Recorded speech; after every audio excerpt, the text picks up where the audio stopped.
ବଡ଼ ଜଙ୍ଗଲରେ ସବୁ ପ୍ରକାର ପକ୍ଷୀ ରହୁଥିଲେ। ସମସ୍ତେ ନିଜ ନିଜ କାମରେ ବ୍ୟସ୍ତ।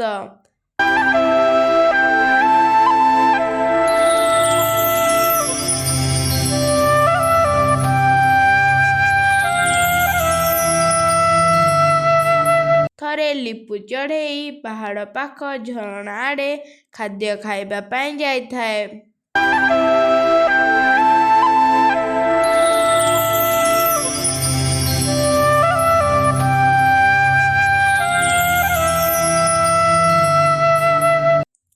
ସେଠାରେ କିଛି ଖାଦ୍ୟ ଖାଉଥାଏ। ହଠାତ୍ ତାର ନଜର ଗୋଟିଏ କାଗଜ ଉପରେ ପଡ଼ିଲା।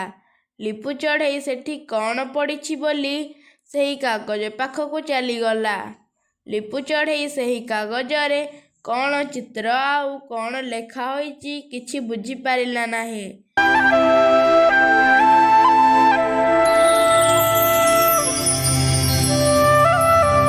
ଲିପୁ ଚଢ଼େଇ ସେହି କାଗଜଟିକୁ ଧରିକି ତାଙ୍କ ଜଙ୍ଗଲକୁ ଚାଲିଗଲା।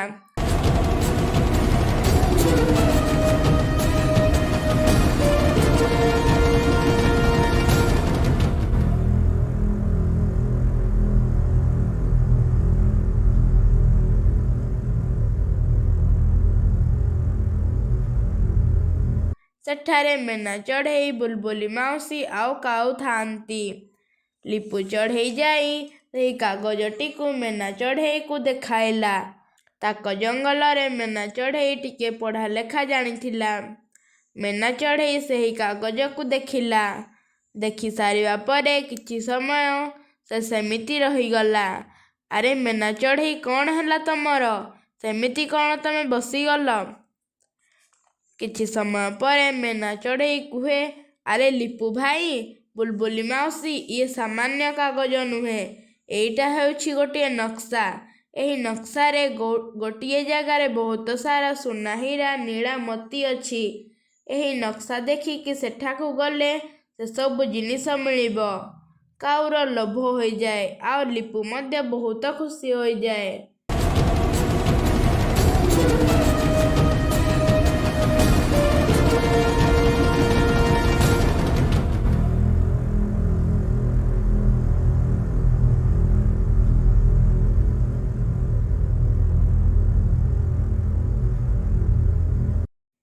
ହୋଇଯାଏ କି ତାକୁ ଗୋଟିଏ ସୁନାର ଖଜଣା ମିଳେ ବୋଲି।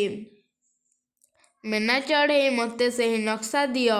ମୁଁ ଏବେ ମୋରି ଘରେ ଏହି ନକ୍ସାକୁ ରଖିବି ଆଉ କାଲି ସକାଳେ ଏହି ଜାଗାକୁ ଯାଇ ଏଠାରୁ ସୁନା ଗହଣା ଆଣିବି। ଲିପୁ ଚଢ଼େଇ ବହୁତ ଖୁସି ହୋଇଯାଏ ଆଉ ନକ୍ସା ଧରି ତାର ଘରକୁ ଚାଲିଯାଏ।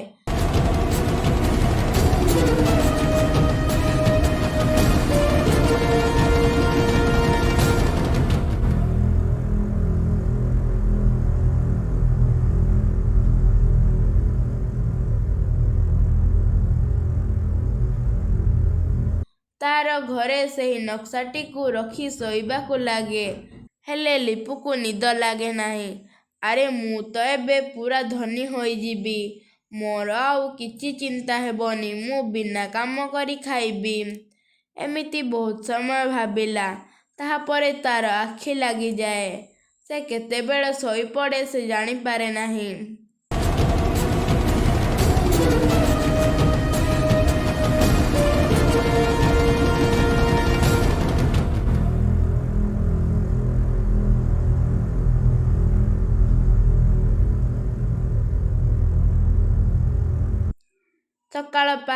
ସକାଳେ ଲିପୁ ଚଢ଼େଇ ଉଠେ।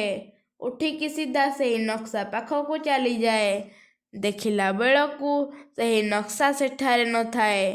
ଲିପୁ ଚଢ଼େଇର ମୁଣ୍ଡ ଆଉ କାମ କରେ ନାହିଁ।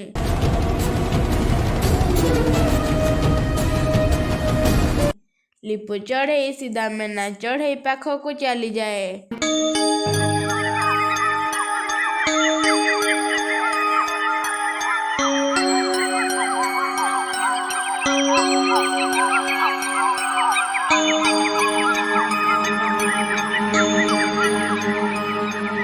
ଆରେ ମେନା ଚଢ଼େଇ, ବୁଲବୁଲି ମାଉସୀ, ମୁଁ ବର୍ବାଦ ହୋଇଗଲି।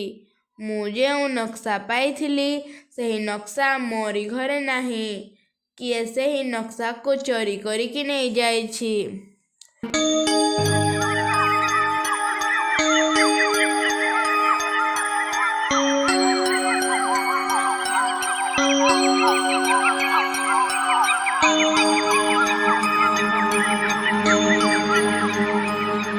ଆରେ ଲିପୁ, ତୋରି ଘରକୁ କିଏ ରାତିରେ ଯାଇଥିଲା କି? ନାଇଁ ବୁଲବୁଲି ମାଉସୀ, ମୋରି ଘରକୁ କେହି ଯାଇନଥିଲେ। କାହିଁ, କାଉର ତ ଦେଖା ନାହିଁ। କାଉ କୁଆଡ଼େ ଯାଇଛି? ଆରେ ଲିପୁ, ଆଜି ସକାଳୁ କାହିଁ କାଉ ଏଠାକୁ ଆସିନାହିଁ?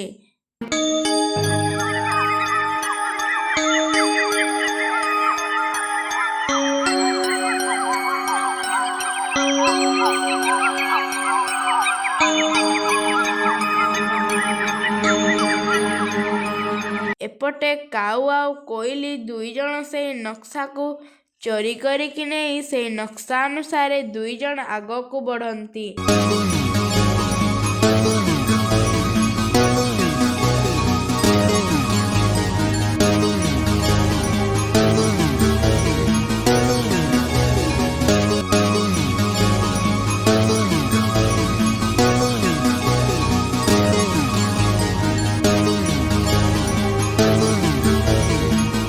କିଛି ସମୟ ପରେ ଦୁଇଜଣ ଯାଇ ସେହି ଜାଗାରେ ପହଞ୍ଚନ୍ତି।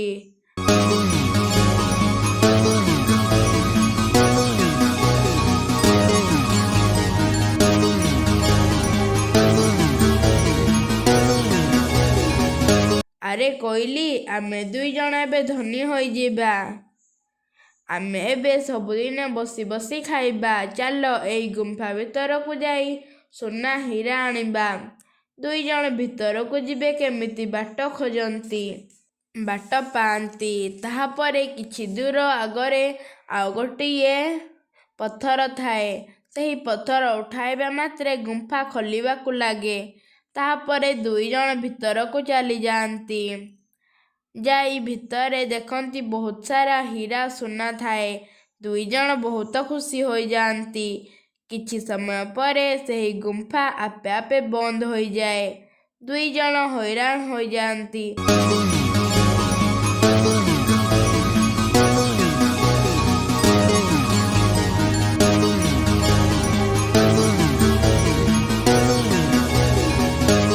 ଆରେ କୋଇଲି, ଆପେ ଆପେ ଗୁମ୍ଫା ବନ୍ଦ ହୋଇଗଲା। ଏବେ ଆମେ କ'ଣ କରିବା? ଏହି ଗୁମ୍ଫା ବାହାରୁ ହିଁ ଖୋଲିବ। ଆମେ ଦୁଇଜଣ ଯିବା କେମିତି? ଆରେ କାଉ ଭାଇ, ତମେ ଏତେ ଲୋଭ କଲ, ତମ ଜଙ୍ଗଲର ପକ୍ଷୀମାନଙ୍କୁ ତମେ ଠକିଲ। ଏବେ ଆମେ ବାହାରକୁ ଯିବା କେମିତି?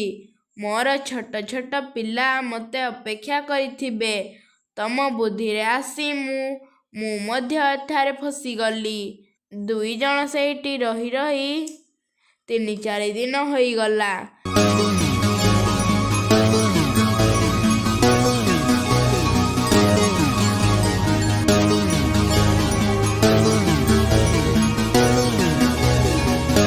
ଏପଟୁ ଲିପୁ ଚଢ଼େଇ ଆଉ ମେନା ଚଢ଼େଇ ବୁଲବୁଲି ମାଉସୀ କୁହନ୍ତି, ଆରେ କାଉ କୁଆଡ଼େ ଗଲା?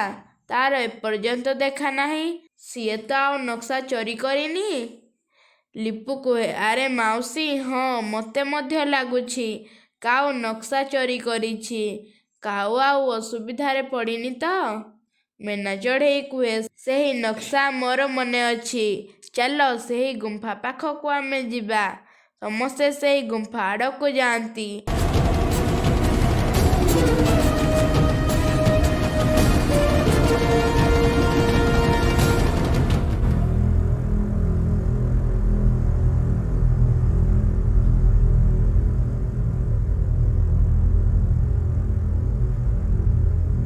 ଯାଇ ଗୁମ୍ଫାରେ ପହଞ୍ଚନ୍ତି।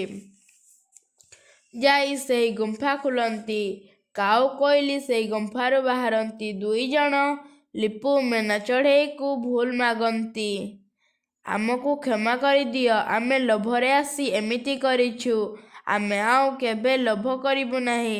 ସମସ୍ତେ ଦୁଇଜଣଙ୍କୁ କ୍ଷମା କରିଦିଅନ୍ତି ଆଉ ତାଙ୍କ ଜଙ୍ଗଲକୁ ଚାଲିଯାଆନ୍ତି।